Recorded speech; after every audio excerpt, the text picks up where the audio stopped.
Welcome back, it's Richard here, and in this episode we're going to look at how educational achievement is influenced by gender.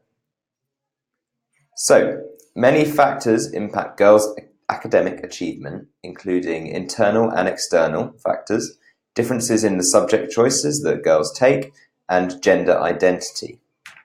Now, girls now do generally better than boys in school and are more likely to continue their education at university. However, it's likely that girls are doing better despite the obstacles placed in their way because of their gender. Many factors impact girls' academic achievement, including internal and external factors, differences in subject choice, and gender identity, as we've just discussed. So some external factors, which remember are the factors that are outside of school. Now, the women's movement and feminism challenge gender stereotypes of women at home as homemakers and mothers, as well as raising awareness of patriarchy and sex discrimination. This is relevant both within and outside the education system. Now, there's also an emphasis on positive role models, such as working mothers, and the growth of employment opportunities for women have also helped raise girls' ambitions and expectations.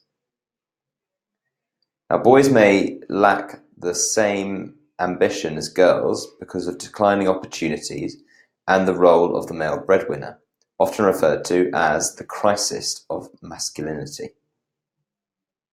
Now, to recap, girls now do generally better than boys in school, and they're more likely to continue their education at university.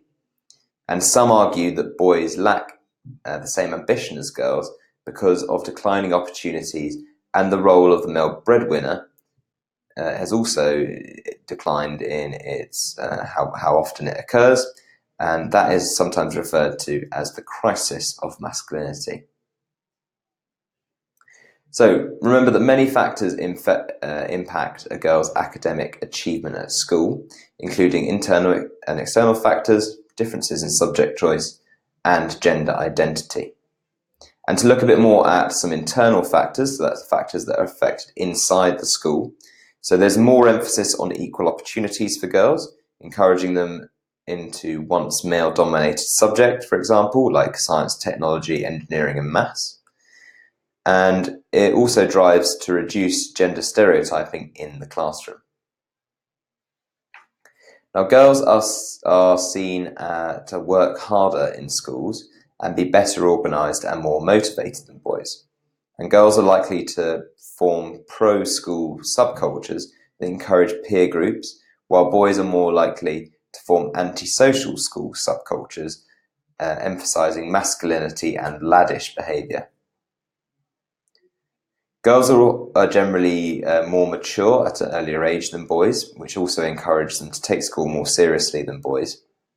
And girls are seen as more cooperative and better behaved in school, which results in teachers having higher expectations for them, which helps to drive their achievement.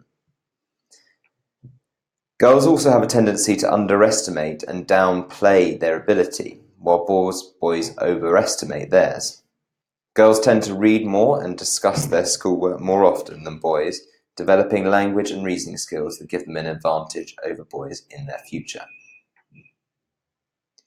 Now, to recap that a little bit, so girls are seen generally as more cooperative and better behaved in school, which results in teachers having higher expectations for their achievements. And some of the external factors that affect female education achievement are that there is more emphasis on equal opportunities for girls. Girls are encouraged to go into once male-dominated subjects, like science, technology, engineering, and maths. And there's also drives to reduce gender stereotyping in the classroom. And some argue that some boys lack the same ambition as girls due to the declining opportunities and roles of the male breadwinner. And this is often referred to as the crisis of masculinity. Girls, to stereotype, are also often seen as harder working in schools, and better organised and more motivated than boys are.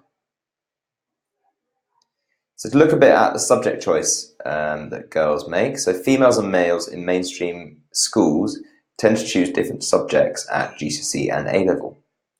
So females are more likely to choose subjects in the arts and humanities, while boys tend to choose science and technology related subjects. For example, females make up about 70% of all A Level psychology candidates, according to Smith in 2011, while figures are even higher for the sociology subject. Now, at university, the difference is much less pronounced in single-sex schools, so the pattern continues at university. Males are more likely to study physical sciences, maths, engineering and technology, and females are more likely to graduate in the arts and humanities. A study by Francis in 1999 argues that the schooling process reinforces and reproduces gender identities. Fitting in at school often involves adopting gender-appropriate behaviour linked to gender stereotypes. Schools also reinforce gender identities and patriarchal relationships through gendered verbal behaviour. Boys dominating classroom talk, belittling girls' contributions, and the use of terms of sexual abuse for girls. Schools also reinforce gender identities through gendered physical behaviour. Boys and girls often sit in different groups, while the boys dominating the physical space of the classroom, crowding out the girls.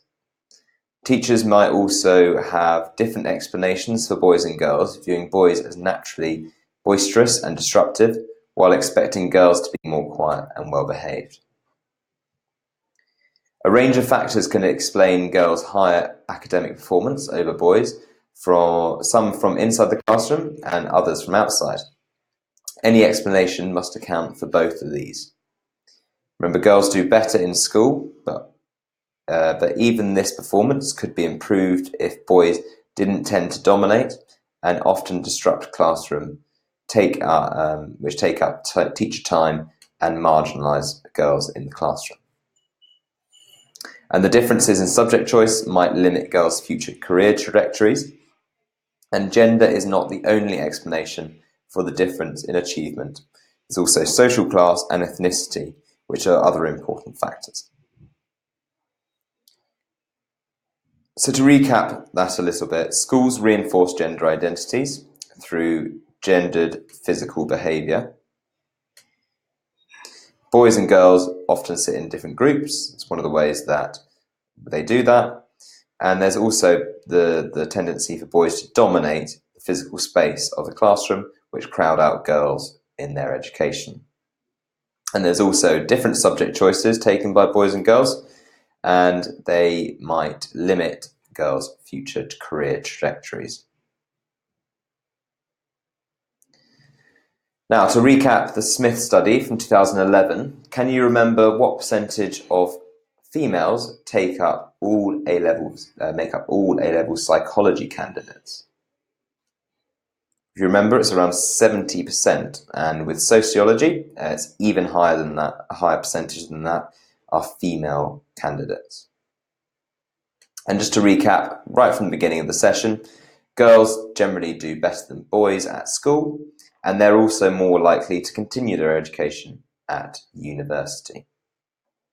And the subject choice trends that you need to know are that females tend to pick arts and humanities subjects, and males tend to pick science and technology related subjects.